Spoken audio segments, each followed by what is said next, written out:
Assalamualaikum warahmatullahi wabarakatuh. Hello everyone, welcome back to my YouTube channel. Ketemu lagi sama aku, Cinta Fielita. Pada kesempatan kali ini, kita akan membahas tentang kepemimpinan pendidikan. Teman-teman udah pada tahu belum sih apa itu kepemimpinan pendidikan? Yuk simak videonya sampai selesai ya. Adapun topik pembahasan kita pada kali ini yaitu apa itu kepemimpinan pendidikan, apa tujuan kepemimpinan pendidikan, peran dan fungsi kepemimpinan pendidikan, dan tantangan kepemimpinan pendidikan. Pemimpin adalah seseorang yang memiliki tanggung jawab untuk membimbing, mengarahkan, dan mengelola suatu kelompok atau organisasi untuk mencapai tujuan yang telah ditetapkan.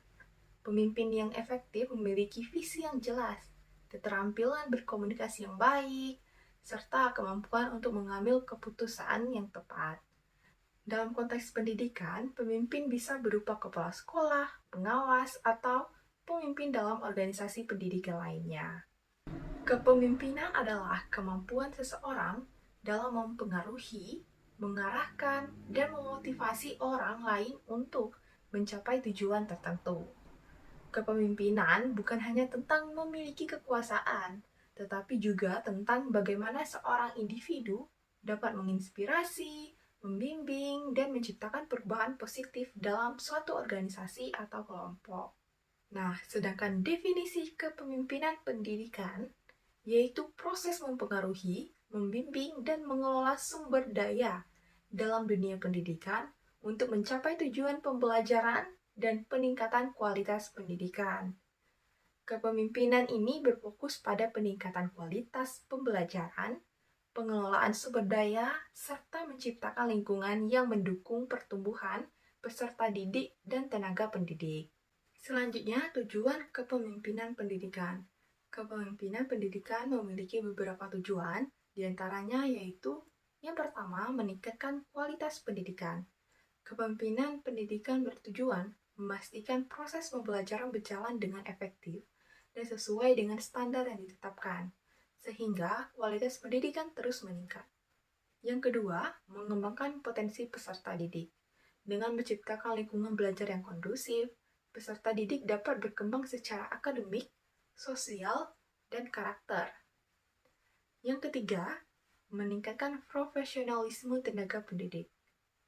Pemimpin pendidikan berperan dalam memberikan bimbingan, pelatihan, serta motivasi kepada guru dan staf agar mereka terus berkembang. Yang keempat, mewujudkan manajemen sekolah yang efektif. Kepemimpinan yang baik mengelola sumber daya dengan optimal, meningkatkan efisiensi, serta produktivitas lembaga pendidikan. Yang kelima, mendorong inovasi dalam pembelajaran. Dengan memanfaatkan metode dan teknologi terbaru, proses pembelajaran menjadi lebih menarik, efektif, dan sesuai dengan perkembangan zaman. Yang keenam, menanamkan nilai-nilai kepemimpinan dan karakter. Selain akademik, kepemimpinan pendidikan juga bertujuan membangun sikap disiplin, tanggung jawab, dan jiwa kepemimpinan pada peserta didik. Yang ketujuh, mengatasi tantangan pendidikan. Kepemimpinan pendidikan harus mampu menyusun strategi dalam menghadapi berbagai tantangan seperti perubahan kebijakan, keterbatasan sumber daya, dan perkembangan teknologi. Selanjutnya, peran dan fungsi kepemimpinan pendidikan. Kepemimpinan pendidikan memiliki beberapa peran. Yang pertama yaitu sebagai visioner, seseorang pemimpin pendidikan harus mampu menetapkan arah, visi, dan misi yang jelas untuk mencapai tujuan pendidikan yang lebih baik.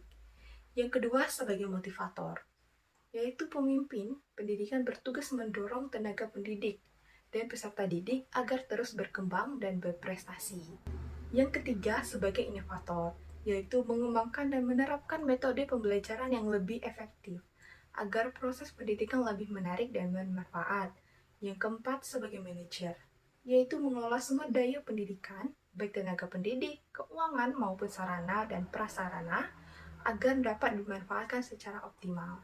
Yang kelima, sebagai mediator, yaitu membangun hubungan yang harmonis antara berbagai pihak dalam dunia pendidikan, termasuk guru, siswa, orang tua, dan masyarakat. Selanjutnya, fungsi kepemimpinan pendidikan. Yang pertama, perencanaan atau planning, yaitu menyusun strategi pendidikan yang efektif dan berkelanjutan guna mencapai pendidikan yang telah ditetapkan. Yang kedua, pengorganisasian atau organizing, yaitu mengatur tugas dan tanggung jawab dalam sistem pendidikan agar setiap komponen dapat bekerja secara efisien. Yang ketiga, pengarahan atau direkti, yaitu memberikan bimbingan, dorongan, dan motivasi kepada tenaga pendidik dan peserta didik untuk meningkatkan kinerja mereka. Yang keempat, pengawasan atau controlling, yaitu memastikan bahwa semua program pendidikan berjalan sesuai rencana dan standar yang telah ditetapkan. Yang terakhir itu evaluasi atau evaluating, melakukan penilaian terhadap program kebijakan yang telah diterapkan untuk meningkatkan kualitas pendidikan ke depannya. Selanjutnya, tantangan dalam kepemimpinan pendidikan. Yang pertama, perubahan kurikulum dan kebijakan. Pemimpin pendidikan harus mampu menyesuaikan diri dengan perubahan kebijakan dan kurikulum yang terus berkembang. Hal ini penting agar pendidikan tetap relevan dan efektif dalam menghadapi tantangan zaman. Yang kedua, keterbatasan sumber daya. Dalam hal ini, seperti kurangnya dana, tenaga pendidik yang kurang kompeten, serta keterbatasan infrastruktur bisa menjadi hambatan utama untuk mencapai tujuan pendidikan. Pemimpin pendidikan perlu mencari solusi untuk mengatasi keterbatasan ini. Yang ketiga, pemanfaatan teknologi dalam pendidikan. Di era digital seperti sekarang ini, pemimpin pendidikan harus mampu mengintegrasikan teknologi dalam pembelajaran. Teknologi yang tepat dapat meningkatkan efektivitas dan efisiensi dalam proses belajar mengajar. Yang keempat, manajemen konflik. Pemimpin pendidikan harus mampu mengelola perbedaan pendapat yang mungkin timbul antara guru, siswa, orang tua, dan masyarakat.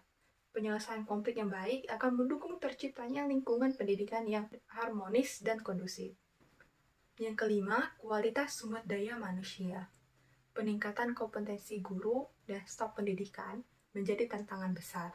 Pemimpin pendidikan harus mampu menyediakan pelatihan dan pengembangan untuk meningkatkan kemampuan tenaga pendidik sesuai dengan tuntutan zaman. Yang keenam, tuntutan globalisasi dan persaingan. Di tengah globalisasi, pemimpin pendidikan harus menyiapkan peserta didik agar siap bersaing secara global. Ini termasuk mengembangkan keterampilan abad 21 seperti kreativitas, pemecahan masalah, dan kolaborasi. Yang ketujuh, ketidakstabilan sosial dan ekonomi. Faktor sosial dan ekonomi yang tidak stabil dapat mempengaruhi akses dan kualitas pendidikan.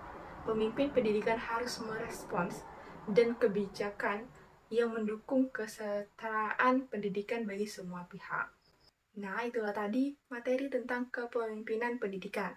Sekarang teman-teman udah pada tahu kan apa itu kepemimpinan pendidikan? Jangan lupa like, comment, and subscribe video ini. Serta jangan lupa share ke teman kamu jika video ini bermanfaat. Thank you for your attention, see you and goodbye!